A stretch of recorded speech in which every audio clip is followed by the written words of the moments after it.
রাধে রাধে, জয় গৌর, জয় নিতাই। আজ আমরা শ্রবণ করব শ্রীমদ্ ভাগবত গীতার 2য় অধ্যায় সাংখ্যযোগ। ভগবান উবাচ। আজকে আমরা 21, 22 ও 23 নম্বর শ্লোক শ্রবণ করব বাংলা অনুবাদ সহ। 21 নম্বর শ্লোক।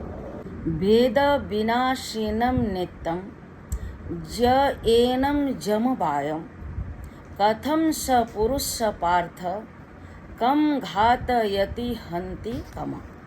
এর বাংলা অনুবাদ।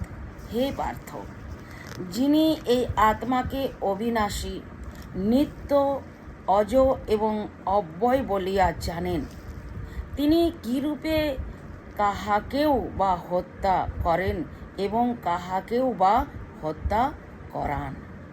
এবার আমরা 22 নম্বর শ্লোক শ্রবণ করব। 22 নম্বর শ্লোক। বাসাংসি জীর্ণানি যথা বিহায় নবানি গৃহন্তি নরোপরাণি তথা শরীরানি বিহায় জীর্ণা নন্নানি সঞ্জায়তি নবানি দেহি। এর বাংলা অনুবাদ।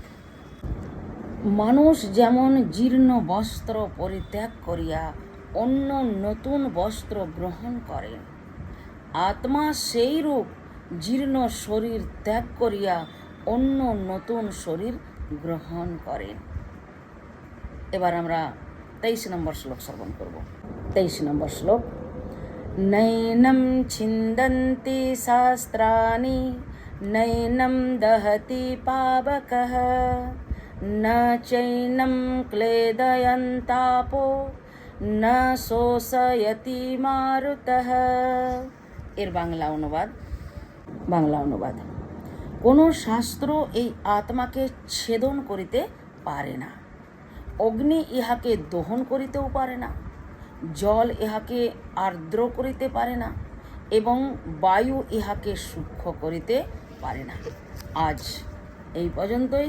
আগামী শ্লোক আমরা আগামীকাল শ্রবণ করব। জয় গৌর, জয় রাধে।